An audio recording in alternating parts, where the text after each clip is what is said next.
terakhir lu beli sinte kapan? Terakhir kapan? 2 hari lalu. Lupa. Ya. Enggak. Sebulan lalu. Enggak. Baru Tahun. Tadi pagi.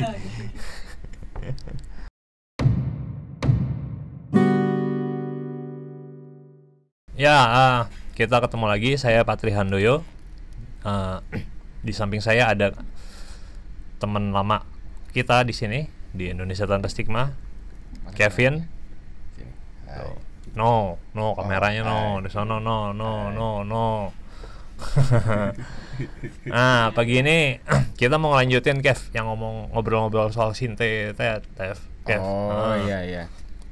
Nah, Gimana? iya, sekarang itu masih banyak nggak sih yang jualan sinte di? Banyak sih. Kalau sekarang ya, apalagi di online yang kayak kemarin di video sebelumnya itu banyak gitu. Harganya ya masih nggak jauh-jauh beda lah sama yang di video sebelumnya gitu untuk masalah harganya. Gitu. Tapi lebih murah atau lebih? Kalau buat sekarang sih, kalau buat harga sih gitu-gitu aja sih. Cuman paling masalah ini aja. Masalah distribusinya mungkin sekarang yang beda sama dulu yang gua lihat gitu ya. Gimana sekarang? Coba. Ya sekarang lebih ke jualan bibitnya. Sekarang itu. Gitu. Jadi udah jual beli di online juga udah berani jual bibitnya. Ini gua lihat beberapa berita nih. Iya, bahan baku ganja sintetis dari luar negeri. Bahkan bayarnya transaksinya pakai Bitcoin, kan? Itu gimana sih modus operandinya, tau nggak lo? Wah, kalau transaksi sampai sana gue kurang tahu, cuman setahu gua ya. Sekarang orang-orang itu udah berani jual bibit online, ya ngecer lah gitu. Dan gua ngelihatnya itu di Instagram gitu kan. Itu jual bibitnya di Instagram. Iya, di Instagram jual bibitnya. Gitu. Itu harganya mungkin jutaan ya gitu. Berapa juta? Ya mulai dari mungkin 1 sampai 2 jutaan gitu. Mungkin lu udah dapat gitu. Sampai ada yang jual sampai ratusan juta gitu, naruh price listnya. Gitu. Cuman kalau dapat dari mananya gua nggak tahu itu. Nah, dengan beli bibit 1 juta misalnya, itu lu bisa menghasilkan, kesannya lu pembuat ya. Gak apa-apa lah. Dengan beli 1 juta misalnya, itu bisa menghasilkan berapa tembakau, berapa gram tembakau? Wah, kalau segitu sih mungkin belum dapat kali ya. Iya, kalau dengan cuma 1 juta mungkin 1, harganya teh. Oke. Nah, sebutlah 1,5. Itu ya, itu misalnya segituan. Kalau gua lihat sih itu teh jadi mungkin sekitar 50-60 R itu. 60 R. Iya, dan dijual 1 R-nya? Dijual 1 R-nya 100.000 sampai 150.000. Kan beda-beda berarti toko. Ya berarti minimal omsetnya 60 ya. 60 R kali 100.000. Iya. 6 juta ya. Segitu. Modal 1,5 dapat 6 juta. Emang jadi bisnis yang menguntungkan banget gitu. Kalau jadi untuk sintetis ini gitu kan, karena sekarang udah bukan ngomongin bako lagi gitu. Jadi yang gua perhatiin kayaknya ini emang konsumen ini dibuat jadi produsen tembakaunya. Oh, gitu. Si konsumennya iya, ya. Kan soalnya kan penjualan bibit sinte sama penjualan sinte kan harusnya dibedain. Iya, betul. Itu kan hal berbeda gitu. Tapi kan si tembakonya aja itu udah masuk narkotika golongan 1 kan. Artinya misalnya gini, gua ke Gap bawa tembakau sinte, lu ke Gap bawa bibit sinte. Iya. Hukumannya bisa sama dong sebenarnya. Gimana ulang gimana? Coba. Gua ke Gap. Iya. Gua ke Gap bawa tembakau. Iya. Sinte isinya. Lu ke Gap bawa bibit sinte. Itu hukumannya bisa sama dong. Nah ini yang jadi nggak jelas ya. Kalau ngomongin masalah undang-undang narkotika yang gue pahamin gitu, sekarang tembakau sintetis aja kan di undang-undang narkotika juga nggak jelas. Apalagi ngomongin bibitnya, sedangkan itu kan dua hal yang berbeda. Gitu. Setahu gue sih hukum itu sih hukum tertulis, harusnya sih ditulis gitu. Tembakau sintetis oke lah. Kalau untuk masalah zatnya itu kan berkembang gitu ya. Tapi kan bisa ditambahin mungkin frasa bahasanya mungkin tembakau sintetis, jangan disamain sama ganja. Ya, gitu. Dan bibit pun walaupun banyak varian kimianya harusnya juga bisa ditulis dong. Dan itu ditulisnya itu si apa namanya rumus kimianya yang ditulis di undang-undang itu. Nah sekarang yang jadi pertanyaan gue kan kita nggak ngerti semua ya masalah rumus-rumus kimia. Nah, sedangkan yang namanya teknologi itu kan berkembang. Rumus kimia kan bisa dinamis, bisa berubah aja. Iya. Ya, makanya setiap tahun tuh Kementerian Kesehatan ngeluarin peraturannya dan itu bertambah terus gitu si rumus nama-nama kimia itu dan itu mengacu kepada satu itu tadi sinte itu gitu dari tadinya ABC apalah gitu sampai yang kayak gitu-gitu. Iya makanya menurut gue sih di undang-undang narkotika ini kan belum ditulis secara tegas juga gitu. Paling kalau untuk di kementerian kan ada nama-nama kimianya, boleh lah. Tapi kan harusnya secara umum undang-undang narkotika itu kan harus bisa dibaca sama orang-orang luas, secara luas karena kan undang-undang gitu. Jadi itu sih. Jadi ya sekarang sinte aja udah nggak jelas hukumnya apalagi bibitnya. Ya nggak sih maksudnya? Ya tapi ada yang ke gap loh ini. Mana? Iya ada nih wah itu udah lama Kev. Ke gap gimana maksudnya? 3 April 2020 bibit kanabinoid dipesan melalui media sosial sama kan kayak yang lo tadi bilang. Selanjutnya transaksi pembayarannya menggunakan Bitcoin. Itu kayaknya udah partai gede kali ya karena kalau ngomongin Bitcoin ini 7 kilo men 7 kilo bibitnya 10 kg tembakau gorila siap edar. Nah itu kan bayangin aja berarti kan kalau udah ngomongin Bitcoin gitu kan udah nyerempet ke pasar gelap ya yang gue pun nggak pernah nyentuh sama sekali gitu. Oke setahu gue pasar gelap itu ya. Nah itu tadi gue dengar ada yang ke gap di mana Cimahi anak SMA itu gimana ceritanya bisa ke gap sih anak itu?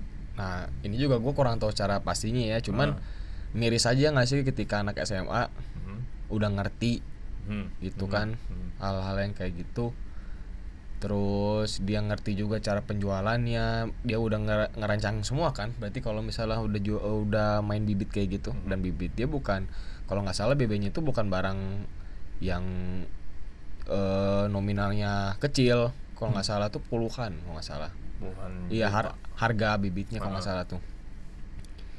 Iya, dia aja bisa gitu. Untuk jadi produsen tembakau sintetis kan. Dia kan jatuhnya kan konsumen bibit tapi jadi produsen sintetis kan. Iya. Karena dia kan beli itu buat oke lah dipakai. Tapi dia kan juga pasti mau mencari keuntungan di sana gitu. Gitu. Makanya dia jadi produsen di sana. Bikinnya gimana sih emang gampang. Itu bibit dalam bentuk apa, cuy? Bibit itu kayak kristal apa ya? Iya mungkin kayak gumpal-gumpalan gitu. Beda. Warna-warni. Oh iya. Iya sih. Kalau sabu kan sepenglihatan gue sih selalu warna putih ya. Sedangkan ini tuh bisa warna-warni gitu. Dan itu mempengaruhi warna si tembakaunya nanti gitu. Nah terus bibit itu yang bentuknya kristal. Terus diapain? Digerus. Di ini bibit itu gua sih kasih tahu itu kalau nggak salah ya itu teh dipakein alkohol lagi. Dicampurin alkohol. Dicampur alkohol terus dipanasin di gelas kimia gitulah. Iya. Terus kalau udah cair dia disemprot gitu. Dan prosesnya katanya prosesnya sama kayak bikin bako pada umumnya. Iya, bako rasa, bako min gitu. Disemprot doang. Didemin berapa hari, dilembabin katanya. Berapa hari tuh? Nggak tahu mungkin 2-3 hari mungkin. Sampai kering aja kali ya. Iya, mungkin sampai gua nggak tahu sampai mana gitu ya. Pokoknya segituan. ya udah itu siap edar kalau udah kayak Itu nggak di oven lagi. Kan Nggak waktu tahu lu gua. bilang kemarin Nggak tahu gue, itu beda-beda sih caranya sih. Heeh. Cuman yang terakhir gue denger kayak gitu. udah pakai oven. Enggak, udah disemprot, Disemprot aja. dan change buat berhasilnya tuh lebih tinggi gitu daripada dulu. Kalau dulu tuh ada kemungkinan gagal katanya ya. Kalau sekarang itu ya hampir 100% pasti sukses gitu. Karena Karena katanya pakai alkohol itu, cairin pakai alkohol itu. Gitu. Jadi macam-macam sih, ada yang bilang bibitnya itu cair, ada yang bilang padat, cuman terakhir gua lihat gitu. Itu ya bentuknya kristal, gumpalan kristal gitu. Dan warna-warni, beda-beda. Iya. Oh iya. Ada yang warna kuning, ada yang warna merah, ada yang hijau. Kristal Aneh-aneh. warna-warni. Iya, makanya kristal warna-warni gitu. Gitu. Segede apa, men? Oh, tergantung sih, cuman kalau gua ngelihat biasanya kalau emang online shop yang gede pasti nyetoknya banyak. Kan mereka kan suka bikin snapgram gitu-gitu ya. Gitu. Snapgram. Iya, karena kan ngelihatnya di situ. Snapgram. Dark web. Yeah. Jadi mungkin mereka beli dari dark web terus mereka pasarin di Instagram mungkin. Terus dapat untung di sana gede gitu. Ya, jadi orang jual bibit itu supaya konsumennya jadi produsen gitu kan? Iya sih, gitu. Sepenglihatan gua ya, karena kalau dulu tuh nggak ada yang jual bibit, jarang, mungkin ada, mungkin aksesnya jarang. Tapi sekarang semua orang bisa ngakses di media sosial kan? Jadi ya udah, asal lo punya duit, ya lo bisa jadi produsen. Gitu. Iya, tapi ketimbang harganya, misalnya gue beli tembakau Sinte 1R, kan lu bilang 100.000. Iya. Nah, kalau bibit kan minimal 1.500.000 lu bilang tadi. Ya, iya. Jadi iya, itu buat orang-orang ya mendingan di tembakonya aja. maksudnya? Ya buat orang-orang kebanyakan ya. Iya, itu kan yang nggak mau ribet. Cuma kan ada orang-orang yang mau cari keuntungan. mau nyari keuntungan atau dia jangki gitu kan, nggak mau ngeluarin duit, biasanya kan kayak gitu. Kalau jangki. Jadi ya dia bikin, dia hisap sendiri dan dia jual gitu. Mungkin dia dapat nutupin modal terus untung. Jadi terus aja kayak gitu biasanya. Gitu. Terakhir lu beli Sinte kapan? Terakhir kapan? 2 hari lalu. Enggak. Sebulan lalu. Enggak. Baru Tadi pagi. Beberapa tahun ke belakang. Oke. Ya. Oh gitu. Tapi lo kok tahu harganya udah turun? Soalnya gua suka aja ngeliatin apa namanya di Instagram gitu, karena kan gua ada second account buat ngamatin yang kayak gini gitu, dan emang kebetulan emang suka concern juga di mau concern di kebijakan narkotika gitu. Jadi kan gua harus tahu di lapangannya kayak gimana. Jadi ya gua bikin fake account terus gua ngeliatin yang kayak gitu gitu. Nah, pertanyaannya gue ganti deh. Terakhir nyentai kapan? Terakhir baru tadi pagi. Kapan ya? Kapan ya terakhir ya? Tahu. Gua nggak inget, kenapa? Oke. Ada bedanya nggak sih antara Sinte zaman dulu sama Sinte yang sekarang? Kan lu bilang waktu itu lu mulai nyinte itu di tahun 2014 ya? 15-an ya, segituan. Ada bedanya nggak sih?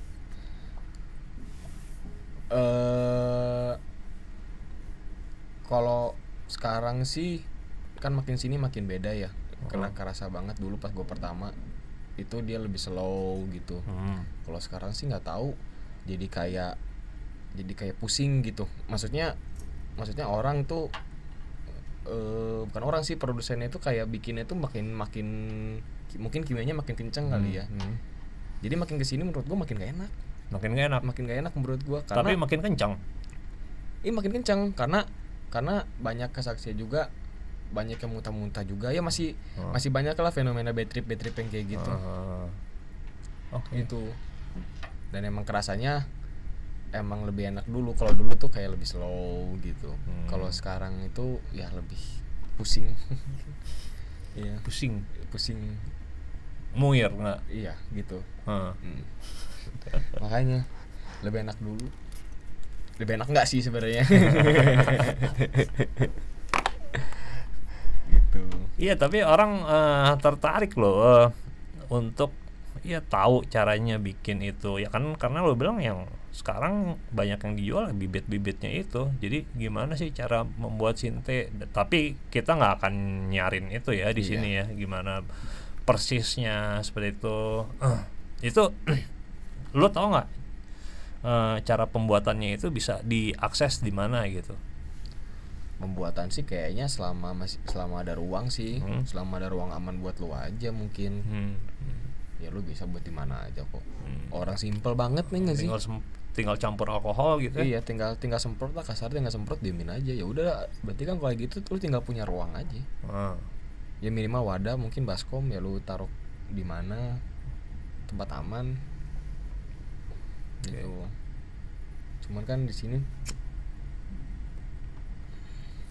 maraknya penjualan bibit ini kan malah jadi suatu fenomena yang bahaya juga di sini pada akhirnya gitu. Karena orang lama kelamaan belinya beli bibit. Iya, semua orang jadi produsen. iya makanya itu yang ditakutin tuh itu. Semua orang jadi produsen. Yang dimana nanti kalau kayak gitu yang namanya tembakau sintetis bakal gampang dapat di jalanan. Mungkin harganya bakal turun. Dan ya udah, anak-anak muda semuanya malah jadi pemakai semua. Itu yang ditakutin sebenarnya. Iya. Namanya apa sih sekarang disebutnya? Macam-macam. Cuman kalau gue sih ngikutin media aja, tembakau gorila gitu. Ya. Nyebutnya kan ngegori. Iya, ngegori kan. Kebanyakan artikel kan nulisnya gitu, tembakau gorila gitu. Gitu. Cuman kalau ngomongin belinya di mana ya gue nggak tahu, lu cari tahu sendiri aja kalau belinya di mana gitu mah. Gila aja kita ngasih tahu belinya di mana. Harganya sekitar segitu lah ya. Iya segitu. Harganya 1,5 juta itu berapa gram bibit? Di sana sih tulisannya B itu bibit. Gue nggak tahu tuh dia hitungannya berapa gram ya, gue nggak tahu. Pokoknya tulisnya bibit kan, sama kayak R sama gram. Itu kan kita tahu bedanya gitu, karena itu udah mungkin rahasia umum sekarang. Tapi kalau B gue nggak tahu, karena mungkin jarang juga kan yang, maksudnya pembeli bibit banyak cuma nggak sebanyak membeli bako, jadi infonya nggak seumum bako sintetis itu, tembakau sintetis gitu. Dan harganya itu yang gila sih ngejualnya, maksudnya kayak masang price list sampai ratusan juta gitu. Itu dipasang ya? Dipasang di IG. Sadis. Oke lah, ada beberapa toko yang private, tapi seenggaknya ya kalau udah di media sosial tetap aja kan nyebar kemana-mana itu. Kalau kayak gini bingung mau nyalain siapa, soalnya kita nggak bisa sepenuhnya, menurut gue ya, kita nggak bisa sepenuhnya nyalain orang yang beli bibit juga, karena mungkin dia punya kebutuhan sendiri gitu. Mungkin dia pikir lebih murah beli ini dan gue butuh gitu. Karena kan yang namanya sakau sinte itu gue liat beberapa orang juga kasihan gue ngeliatnya. Gimana sih? Ya gitu, yang panas dingin nggak bisa tidur gitu. Ada yang jangka waktunya berapa hari, ada yang semingguan gitu. Ya beda-beda kan orang. Ya gue kasihan sama yang sakau-sakau gitu aja gitu. Pada akhirnya harus nyetok bibit gitu. Sekarang kalau kayak gitu yang disalahin siapa gitu kan, gara-gara kebijakan yang nggak jelas kayak gini gitu. Jadi gimana lagi nih kita ngobrol apa lagi? Ya menurut lo gimana supaya orang nggak apa ya terjebak untuk menjadi produsen setidaknya lah. Wah itu harus balik lagi ke diri masing-masing sih, mawas diri sih kalau itu ya. Maksudnya itu kebebasan lo mau pakai mau enggak gitu ya, enggak ini, cuman lo harus bisa kontrol diri, harus bisa nahan. Kalau emang sekiranya sakau ya bisa ditahan gitu, karena emang di stop, bener-bener di stop, itu caranya yang paling bener buat berhenti ketergantungan sintetis. Nggak bisa lo dikasih harus dosis segini nggak bisa diturunin dosis gitu ya. nggak bisa, karena dia dikasih dikit ya bakal lagi gitu. Jadi harus di stop total. Dan itu kan kalau buat yang sakau kan maksudnya kan pasti nyiksa banget ya. Iya nggak sih? Nyiksa diri sebenarnya, tapi ya gimana? Ya itu jalannya. Nah itu makanya rehab untuk pemakai sintetis ini kan juga nggak ini juga gitu, karena kayak disamain kayak rehab biasa gitu. Harusnya gimana sih menurut lo?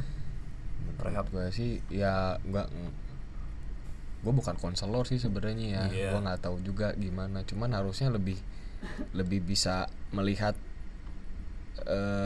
sisi subjektif si penyalahgunanya ini gitu. Harus lihat problem-problem secara subjektifnya si konsumennya ini. Iya gitu sih menurut gue. Tuh.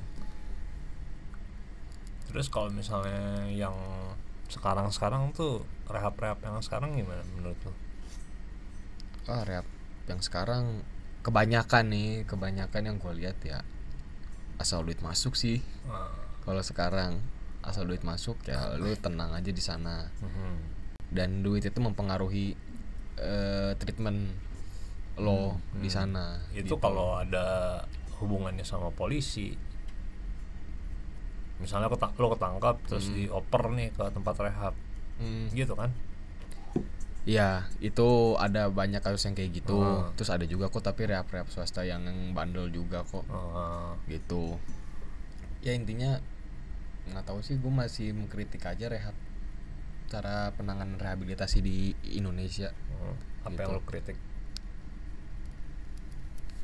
Ya itu yang gue kritik apa yang dibilang sama PBB itu. Ya harusnya rehab itu kan sifatnya sukarela, nggak bisa. Iya. Gitu. Karena kalau rehab jadi konvensional kayak gini kan ada orang yang nargetinnya duit juga kan gitu. Kayak duit masuk kan.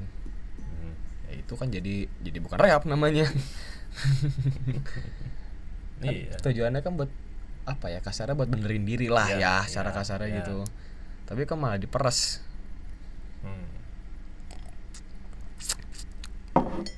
Aneh aja. Sedangkan kalau untuk ngomongin sintetis kan banyak banget pengguna sintetis, tembakau sintetis ya. Bukan produsen loh, tapi penyalahguna loh. Yang akhirnya ya konsumen lah ya. Iya, konsumen tapi diperes, itu kan banyak. Gitu. Oke deh, kayaknya teman-teman gitu dulu ya. Kita udah ngebahas soal sinte. Mungkin ke depan akan ada lagi nih tema soal sinte ini. Ya karena lu bilang tadi kan, makin kesini ya namanya zat kimianya semakin baru lagi, baru lagi. Benar. Gitu. Oke, makasih teman-teman buat nyaksiin kita. Dadah. Day.